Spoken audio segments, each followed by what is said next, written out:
Having quick, just add water emergency meals on the shelf can be life-saving. We want to make sure we've got what we need in our emergency preparedness pantry. And today we're going to whip up a quick and easy meal in a jar breakfast skillet.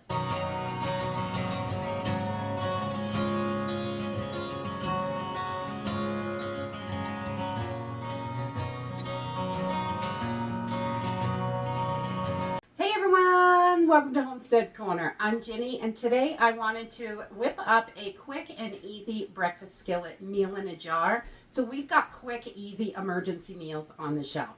This is just add water. We're going to put everything in the jar that we need, and it will be ready to go. We can just pour water in it and cook it up over a fire, on the wood stove, over candles. Whatever way you can boil water is going to work for this. So we're just going to use some simple ingredients, freeze-dried and dehydrated. I am going to be mixing them together because they work really well together, and they basically work the same. So you can use either for this recipe, and I'm going to be making it in a size for a family of 4. It's going to be about 4 servings, but you can cut this recipe in half if you are a single or just 2-person family and you want to make it smaller. You can easily do this in a pint-sized jar. Just cut all the ingredients right in half. Really simple.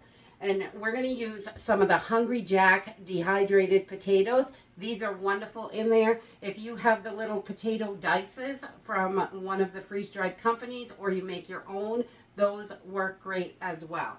I'm also going to use some freeze-dried sausage, cheddar cheese, some powdered milk, and some freeze-dried eggs. A little bit of seasoning, and that's it. This is really super simple and easy to put together. So let's go ahead and get started. Okay, well, we're going to start with a quart-sized jar, and this, again, is for 4 people.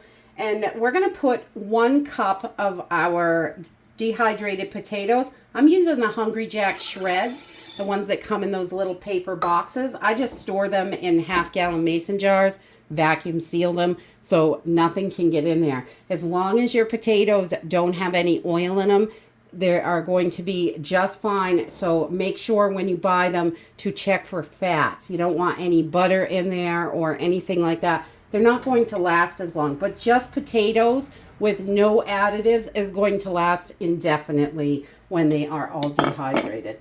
So we're just going to add 1 cup of our dehydrated potatoes, and you can use slices or cubes or shreds or whatever you like, and that is going to work. And then we're going to add about 3/4 of a cup of sausage. You could really use any meat in here that you like. If you dehydrate your own meat, whatever breakfasty kind of meat you like is going to work.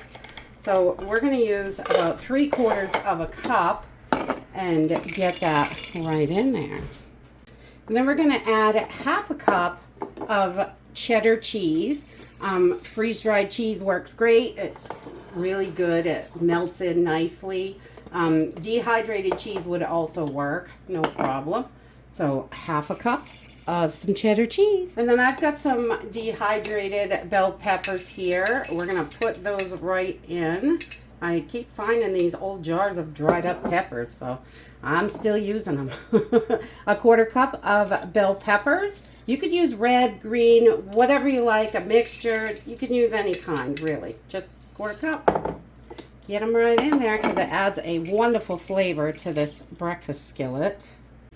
Then we'll add 1.5 tablespoons of minced onions. I like a lot of onions, so you could definitely reduce that. About 1.5 tablespoons is what I'm using, but I love me some onions and garlic in everything. Just yum, yum. And we're also going to put in a teaspoon of garlic powder because they got to be together.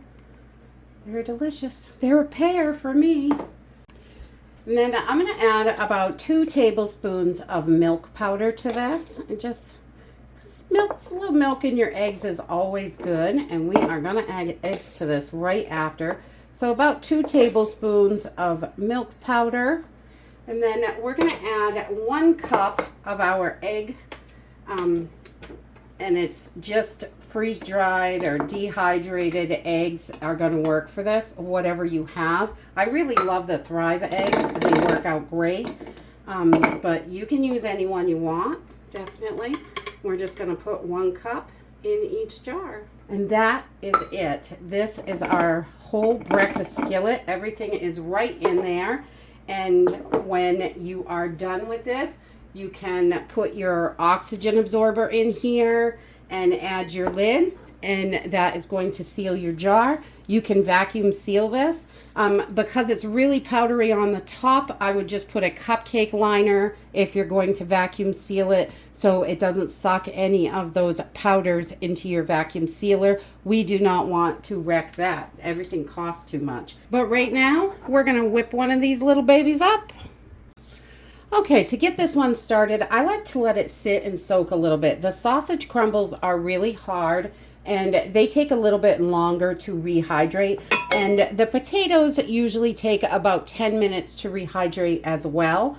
So we're just going to get started by dumping our whole contents of our jar right into a bowl, whatever bowl you want. And I'm just using regular room temperature water. We just keep the filtered water ready to go. So that is it. And I'm going to let this soak for about 10 minutes. And I just want to give this a little whisk to make sure all those powders are broken up. We don't want any clumps in there. Of course, you're going to see your cheese is clumpy, but that's okay. It's going to melt in beautifully when we cook this. I love the freeze-dried cheese. It is so good, and it really is yummy. All right, so we're just going to give that a little whisk and let this sit for about 10 minutes while we get our pan ready and start warming it up. Once we have our pan all heated up, we're ready to go. I've just added about, I don't know, a tablespoon or so of some olive oil. Butter is really good with this. Whatever you have for a fat to try and help it not stick. Your cast iron pan, if you get it nice and warm with that fat in there, it usually doesn't stick too bad. So we are going to get this right in there and get cooking this little darling right up. I love sausage for breakfast in my eggs. Not a huge sausage fan, but in the eggs, it's just so good. So this also can be baked in the oven at 350 degrees. If you wanted to do more of a casserole, in an emergency situation, you're probably going to be cooking it over a fire or candles or however you can boil water. So we're just going to add a lid to this. When it starts bubbling in here, we will start moving it around. We're going to cook it like scrambled eggs.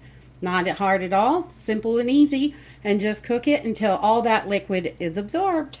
While we're cooking this up, I thought I would just share the eggs, the scrambled egg mixture, sausage crumbles, and the instant milk are all on sale this month for the month of November, and which is a great way to get them into your pantry. I love grabbing what's on sale. It helps me get a good variety at a cheaper price than the regular retail price. And anytime that you use the delivery, that helps save extra money as well. So I really love that. And I love that you can stop it at any point or skip a month if you need to. And that is really helpful. So, and just an FYI, there's usually a Black Friday sale coming up the end of November. And as soon as I get the information on that, I will definitely share. And that's it. This is so simple and easy to make. You just add water. You can whip up a ton of these jars to have on the shelf in just minutes. It really doesn't take long. Just set up your assembly line and go for it. You can make a ton of them. And you can switch out some of the ingredients. You could add mushrooms to this or whatever you like in your little scrambled egg mix. And it is absolutely delicious. You can eat it as is or top it with whatever you like. A little hot sauce is good on there. And I know a lot of people like ketchup on their eggs. That's probably good too. I don't need ketchup. So good. I love the scrambled egg mix. As long as you let this sit for about 10 minutes, it rehydrates really nicely. So the sausage is nice and soft and the potatoes as well. those take definitely the longest to rehydrate. Dig into your prepper pantry and whip up some delicious emergency meals that you and your family will enjoy when you need them. And that's it for today. I hope you enjoyed this video, and I hope to see you next time. Bye!